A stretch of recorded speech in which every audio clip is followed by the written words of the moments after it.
You've felt it before. That specific jolt in your chest the moment you think someone might have caught you in a lie. Your heart rate spikes. Your face gets warm. You start over-explaining before anyone even asked a follow-up question. That reaction isn't random, and it isn't really about the lie itself. It's about something much older and much more dangerous than getting in trouble.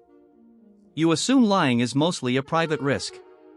Say the wrong thing, get caught, feel embarrassed, move on. But for nearly all of human history, being caught in a lie wasn't just uncomfortable. It could get you removed from the only thing keeping you alive. Your group. Think about the last time you told even a small lie, and felt that flicker of dread before anyone reacted at all. That dread showed up before any actual consequence. Your body was bracing for something ancient.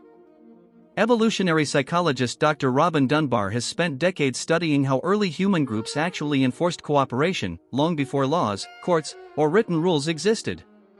His research points to something surprisingly ordinary. Gossip. In small hunter-gatherer bands, reputation was tracked constantly, informally, and mercilessly through exactly this kind of talk. There was no police force. There didn't need to be one. The group itself was the enforcement system.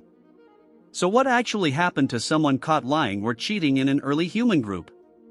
Rarely violence. Almost never physical punishment as the first response. Instead, something Dunbar's research describes as far more effective and far more feared. Social exclusion. Being talked about. Being trusted less. Being quietly moved to the edges of decision-making, food sharing, and protection. Notice how that lands in your own body right now, just hearing it described. This is where it gets uncomfortable. If lying convincingly required partly believing your own lie, then getting caught wasn't just socially risky. It meant your own internal cover story had failed, in front of the people whose trust kept you fed and protected. Anthropologist Dr. Michael Tomasello has studied how early humans, unlike most primates, developed unusually strong instincts around fairness and punishing cheaters, even when punishing them cost the punisher something. In many primate groups, cheating is tolerated as long as it doesn't directly threaten the individual witnessing it.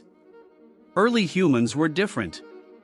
Groups would actively punish cheaters even at a personal cost, because letting cheating slide threatened the entire cooperative system everyone depended on. That single fact reframes something about your own instincts. The reason you feel a flash of anger watching someone else get away with a lie, even when it doesn't affect you directly, isn't random irritation. It's an old cooperative alarm system, still active, still protecting a group you're not technically depending on for survival anymore. Here's the part that explains your 2 a.m. cringe memories. Being caught in a lie today, in front of a coworker, a partner, a stranger online, doesn't threaten your food supply or your physical safety. But your nervous system doesn't fully know that. It reacts as if exposure still means expulsion, because for most of the time this system was being built, it genuinely did. So the next time your face goes warm the moment you think you've been caught in even a small lie, understand what's actually happening underneath it. You're not just embarrassed.